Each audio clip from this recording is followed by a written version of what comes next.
Assalamualaikum warahmatullahi wabarakatuh. Selamat datang di video sidang skripsi saya. Perkenalkan, nama saya Berry Priliadri, NIM D10121410018, jurusan Teknik Sipil Universitas Tanjung Pura Pontianak. Baik, dalam kesempatan kali ini saya akan mempresentasikan hasil sidang skripsi saya yang berjudul Kajian Pengaruh Pasang Surut Sungai Jawi terhadap aliran drainase di parit petani. Sebelumnya saya mengucapkan kepada pembimbing utama saya Bapak Umar Agani STMT IPM, pembimbing kedua saya Bapak Eko Yulianto STMT, penguji utama saya Ibu Dr. Nurhayati STMT, dan penguji kedua saya Bapak Danang Gunarto STMT IPM. Latar belakang: sistem drainase yaitu serangkaian bangunan air yang berfungsi untuk mengurangi dan membuang kelebihan air dari suatu kawasan atau lahan sehingga lahan dapat difungsikan secara optimal. Suripin 2004. Kawasan di sekitar parit petani, terutama di muara parit, Sungai Jawi ini juga dipengaruhi oleh pasang surut dan intensitas curah hujan yang tinggi. Apabila terjadi hujan bersamaan dengan pasang surut, maka di sekitar kawasan parit petani akan terjadi genangan. Masalah yang terjadi di parit petani ini disebabkan oleh naiknya permukaan air di Sungai Jawi. Selain itu, saluran drainase sebagai tempat penampungan air yang berlebihan juga belum dapat berfungsi dengan baik. Rumusan masalah: 1. Bagaimana pengaruh pasang surut Sungai Jawi terhadap aliran drainase di parit petani? 2. Bagaimana kombinasi pasang surut dan curah hujan terhadap kejadian banjir di kawasan parit petani? Tujuan penelitian: 1. Mengkaji pengaruh pasang surut Sungai Jawi terhadap aliran drainase di parit petani. 2. Mengkaji kombinasi pasang surut dan curah hujan terhadap kejadian banjir di kawasan jalan petani. Untuk batasan masalah: 1. Penelitian dilakukan di parit petani dan di jalan petani, Kelurahan Sungai Bangkok, Kecamatan Pontianak Kota, Kota Pontianak, Provinsi Kalimantan Barat. 2. Saluran yang ditinjau adalah parit yang berfungsi vital dalam mengendalikan banjir, serta mengalami penurunan fungsi yang signifikan. 3. Pengolahan data yang diperoleh hanya sebatas data analisa hidrolika, hidrologi, dan hidrodinamika. 4. Analisa perhitungan drainase dikaji dalam aspek hidrolika, yang disesuaikan dengan menggunakan software HECRAS. 5. Analisa perhitungan debit menggunakan metode ASS Schneider. Untuk lokasi penelitian, parit petani, jalan petani, Kecamatan Pontianak Kota.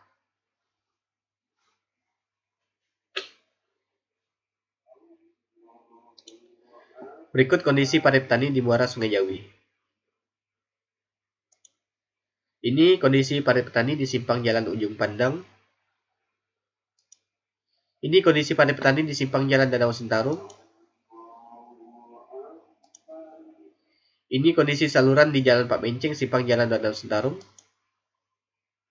Baik, langsung masuk di tinjauan pustaka. Drainase perkotaan. Drainase merupakan salah satu unsur dari prasarana umum yang dibutuhkan masyarakat kota dalam rangka menuju kehidupan kota yang aman, nyaman, dan bersih. Prasarana drainase di sini berfungsi untuk mengalirkan air permukaan ke badan air, sumber air permukaan, dan bawah permukaan tanah, atau bangunan resapan. Selain itu juga berfungsi sebagai pengendali kebutuhan air permukaan dan tindakan untuk memperbaiki daerah genangan air dan banjir. Hidrologi. Ilmu hidrologi secara umum diartikan sebagai ilmu yang mempelajari bentuk-bentuk air, kejadian, distribusi, sifat fisik dan sifat kimianya, serta pengaruh terhadap perilaku manusia dan lingkungan. Analisa distribusi curah hujan. Maksud dan tujuan dari penentuan metode analisa distribusi hujan yang paling sesuai adalah untuk menentukan metode analisa yang paling cocok digunakan dalam menentukan hujan periode ulang tertentu. Metode yang dimaksud adalah metode yang tercakup dalam distribusi kontinu, di antaranya metode distribusi normal, metode Gumbel tipe 1, metode log person tipe 3, metode log normal 2 parameter, metode log normal 3 parameter. Analisa debit. Debit banjir rancangan adalah debit besar tahunan yang diperkirakan dengan suatu proses kemungkinan ulang tertentu. Di dalam skripsi ini, metode yang digunakan menghitung debit maksimum adalah metode hidrograf satuan statik Schneider. Hidrolika. Analisa hidrolika bertujuan untuk mengetahui kemampuan penampang dalam menampung debit rencana. Dalam analisa hidrolika, dihitung profil muka air dengan menggunakan data-data dari analisis hidrologi untuk mendapatkan profil muka air dalam analisis menggunakan program software HECRAS. Pemodelan HECRAS. HECRAS merupakan program aplikasi untuk memodelkan aliran di sungai, River Analysis System (RAS). HECRAS merupakan model satu dimensi aliran permanen maupun tak permanen, steady flow and unsteady flow. Diagram alih penelitian. Mulai rumusan masalah, studi literatur, pengumpulan data. Pengumpulan data di sini ada dua, data primer dan data sekunder. Data primer, penampang 1, penampang potongan melintang dan memanjang. 2, dokumentasi kondisi. 3, data pasang surut. Untuk data sekunder, 1, peta lokasi. 2, data hidrologi curah hujan. Masuk di analisa dan pengolahan data. Pengumpulan data, pengolahan data penampang saluran, pengolahan data curah hujan, pengolahan data pasang surut. Di running program HECRAS, hasil dan pembahasan, kesimpulan dan saran selesai. Kajian dan analisa drainase. Analisa yang dilakukan meliputi hal-hal sebagai berikut. Analisa kapasitas sistem drainase existing, kapasitas saluran, segmen saluran, dan bangunan pendukungnya. 2. Bandingkan analisa pada poin A dengan kapasitas senjata awal. Jika kapasitas existing lebih besar atau sama dengan kapasitas awal, maka kemudian sistem drainase yang bersangkutan masih aman. Namun jika terjadi sebaliknya, maka perlu dilakukan tindakan. 3. Tentukan skala ulang pada masing-masing saluran dan segmen saluran sesuai dengan klasifikasi yang dibutuhkan. Analisa hujan kawasan dan intensitas hujan sesuai dengan skala ulang yang diperlukan. Hitung debit rencana masing-masing saluran atau segmen saluran dengan metode yang sesuai. Tindakan yang dilakukan diarahkan untuk penurunan debit dengan mengimplementasikan fasilitas permanen air hujan. Jika dengan tindakan ini kapasitas saluran masih lebih kecil dari debit yang akan terjadi, baru dilakukan peningkatan kapasitas. Berikut daerah tangkapan hujan.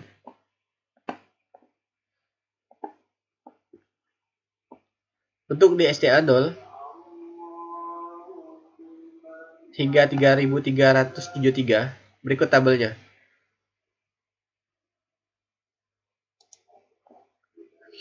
Analisa hidrologi, curah hujan bulanan dan harian maksimum. Dalam analisis curah hujan yang digunakan adalah hasil dari analisa curah hujan harian maksimum yang didapat dari penjumlahan data curah hujan harian, tiap 1 harian, 2 harian berturut-turut, 3 harian berturut-turut, dan seterusnya. Dalam bulan dan tahun yang sama, kemudian direkapitulasi hasil tersebut dan diambil nilai yang maksimum untuk tiap hujan pada setiap tahun yang ada. Berikut tabel dan grafik rekapitulasi data curah hujan harian maksimum Pontianak 11, Pontianak tahun 2010 hingga 2019.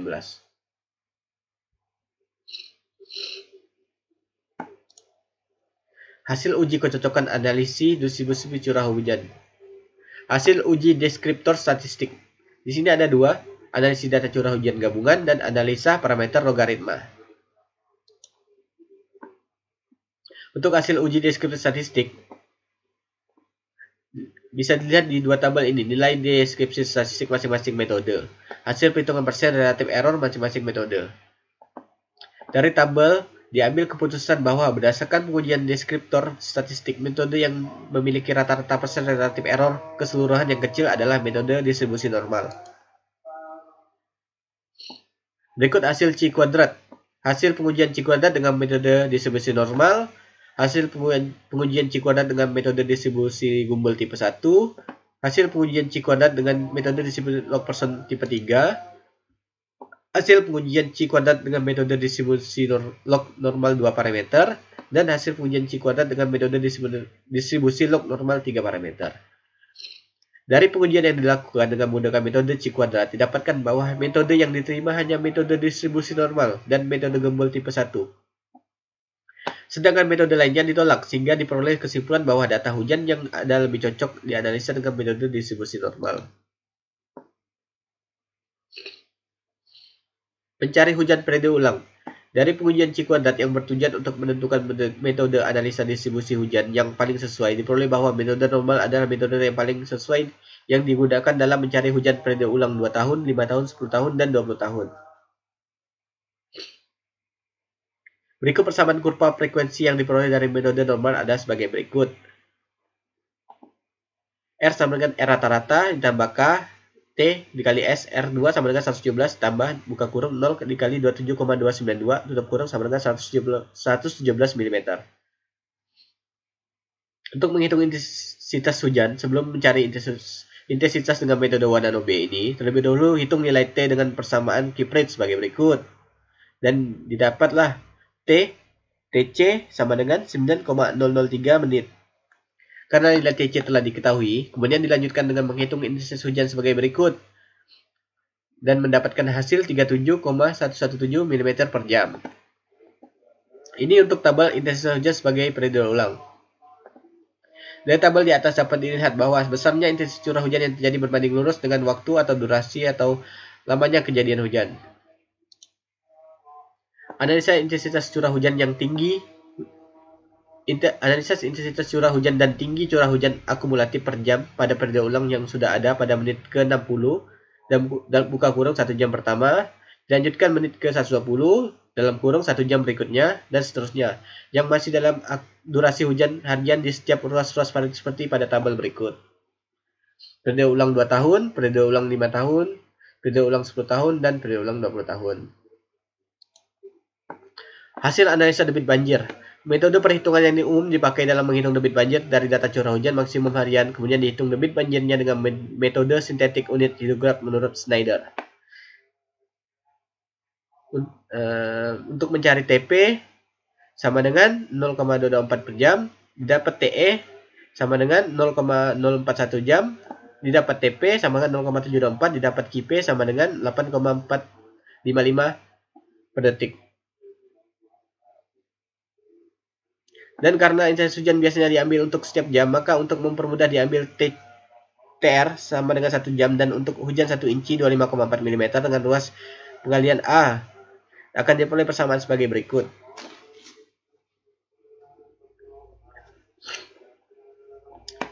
KP sama dengan KP dikali 25,4 dibagi 1000 dikali A. Didapatlah hasil 0,0081. Nilai A diperoleh dari persamaan berikut dengan H tinggi hujan 1 jam. Dapatlah alfa sama dengan 0,01010. Sebagai hubungan antara debit dengan waktu oleh Alexeyev digambarkan dengan persamaan. Untuk X sama dengan 1,38, Y sama dengan 0,976, Q sama dengan 0,0081. Tabel hasil rekap debit maksimum.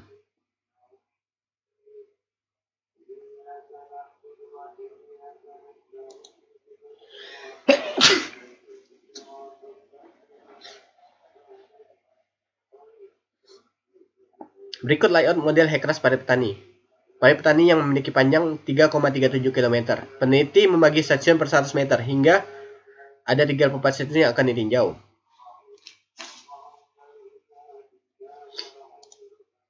Stek hidrograf segmen hilir akibat pasang surut Sungai Jawi. Dapat dilihat grafik pasang surut Sungai Jawi yang mempengaruhi aliran drainase di parit petani.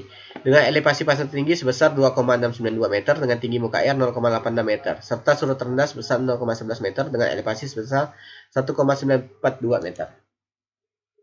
Berikut profil muka air sepanjang parit petani. Yang di sebelah kiri kondisi tanpa hujan jika muara kondisi pasang, yang di sebelah kanan kondisi tanpa hujan jika muara kondisi surut. Untuk yang kiri atas, profil muka air maksimum periode ulang 2 tahun jika muara sedang pasang. Yang kanan atas, profil muka air maksimum periode ulang 5 tahun jika muara sedang pasang. Kiri bawah, profil muka air maksimum periode ulang 10 tahun jika muara sedang pasang. Kanan bawah, profil muka air maksimum periode ulang 20 tahun jika muara sedang pasang. Berikut ini merupakan hasil dari running program penumpang parit petani saat kondisi tanpa hujan di STA 0. Data yang digunakan untuk membuat cross section di STA 0 yaitu jarak antar titik, elevasi, serta coefficient bending. Dapat dilihat bahwa elevasi air di segmen hilir ini masih jauh dari penampang existing saluran, yaitu elevasinya kurang 0,77 meter dari penampang existing saluran. Dari gambar dapat lihat saat kondisi tanpa hujan jika muara sedang terjadi pasang tertinggi. Berikut ini merupakan hasil dari running program penampang pada STA 400. Data yang digunakan untuk membuat cross section di STA 400 sama seperti sebelumnya, yaitu jarak antar titik, elevasi, serta coefficient bending. Dapat dilihat bahwa elevasi air di segmen ini yaitu elevasinya kurang dari 0,21 meter dari penampang existing saluran. Dari gambar dapat lihat saat kondisi tanpa hujan jika muara sedang terjadi pasang tertinggi. Berikut ini merupakan hasil dari running program penampang parit petani akibat banjir maksimum periode ulang 2 tahun jika muara kondisi pasang di STA 400. Dapat dilihat bahwa elevasi air di segmen 400 ini elevasinya masih di bawah elevasi tanah asli, yaitu 2,93 meter. Namun tinggi muka air sudah melebihi 0,03 meter dari penampang existing saluran. Berikut ini merupakan hasil dari running program penampang parit petani akibat banjir maksimum periode ulang 5 tahun jika muara kondisi pasang di STA 900. Maaf, ini periode ulang 2 tahun. Dapat dilihat bahwa elevasi air di segmen 900 ini lebih tinggi dari tanah asli, yaitu elevasinya 3,260 melebihi 0,10 meter. Dari penampang existing saluran, hal ini dapat mengakibatkan banjir di lahan dan jalan raya. Berikut ini merupakan hasil dari running program penampung padi petani akibat banjir maksimum periode ulang 5 tahun jika muara kondisi pasang di STA 2500. Dapat dilihat bahwa elevasi air di segmen 2500 ini yaitu elevasinya 3,71 meter, melebihi 0,45 meter dari penampang existing saluran. Hal ini dapat mengakibatkan banjir di lahan dan jalan raya. Berikut ini merupakan hasil dari program penampang padi petani akibat banjir maksimum periode ulang 10 tahun jika muara kondisi pasang di STA 600. Dapat dilihat bahwa elevasi air di segmen 600 ini yaitu elevasinya 3,270 meter, melebihi 0,280 meter dari penampang existing saluran. Hal ini dapat mengakibatkan banjir di lahan dan di jalan raya. Berikut ini hasil dari running program penampung padi petani akibat banjir maksimum periode ulang 20 tahun jika muara kondisi pasang di STA 400. Dapat dilihat bahwa elevasi air di segmen 400 ini hampir melebihi elevasi tanah asli yaitu elevasinya 3,120 melebihi 0,320 meter dari penampang existing saluran. Hal ini bisa mengakibatkan genangan di lahan warga, namun genangannya tidak sampai di jalan raya. Berikut rekapitulasi elevasi muka air maksimum pada padi petani.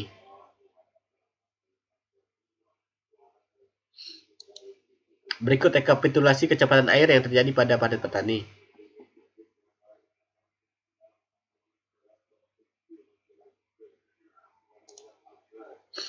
Berikut tampilan rinci hasil hitungan di sepanjang padi petani pada kondisi tanpa hujan jika muara kondisi pasang. Dan ini kondisi hujan periode ulang 2 tahun jika muara kondisi pasang. Berikut kondisi hujan periode ulang 5 tahun jika muara kondisi pasang. Dan ini kondisi hujan periode ulang 10 tahun jika muara kondisi pasang. Dan yang terakhir kondisi hujan periode ulang 20 tahun jika muara kondisi pasang. Dari hasil analisa yang telah dilakukan pada skripsi ini, maka dapat ditarik beberapa kesimpulan antara lain. Padi petani 1. Padi petani merupakan saluran sekunder yang berada di Jalan Petani, Kelurahan Sungai Bangkok, Kecamatan Pontianak Kota Pontianak. Padi petani ini dipengaruhi oleh pasang surut yang berasal dari Sungai Jawi. Untuk kondisi pasang tertinggi mencapai 0,86 meter dan kondisi air surut rendah 0,11 meter. Berdasarkan analisa menggunakan aplikasi Ekras dengan data pengukuran lapangan pasang surut dalam 7 hari dan analisa curah hujan pada kondisi tanpa hujan dan sedang terjadi pasang tertinggi, elevasi muka air masih di bawah penampang saluran, berarti kapasitas airnya masih dapat ditampung dengan penampang existing padi petani. Pada kondisi saat terjadi hujan maksimum periode ulang 2 tahun, periode ulang 5 tahun, 10 tahun, dan 20 tahun, dan terjadinya pasang tinggi, elevasi muka air sudah ada yang melebihi kapasitas penampang saluran dan menyebabkan banjir di lahan warga. Untuk saran 1, perlu adanya kesadaran masyarakat di sekitar padi petani agar selalu menjaga kebersihan lingkungan demi mengurangi risiko kejadian genangan yang lebih besar. 2. Perlu dilakukan normalisasi di beberapa bagian penampang padi petani, khususnya pada saluran yang kondisinya sudah mulai terjadi kerusakan dan membutuhkan prioritas penanganan yang lebih tinggi, serta di lokasi yang terjadi genangan seperti mengadakan galian pada dasar saluran akibat pendangkalan saluran. Baik, cukup sampai di sini hasil sidang skripsi saya. Terima kasih. Wassalamualaikum warahmatullahi wabarakatuh.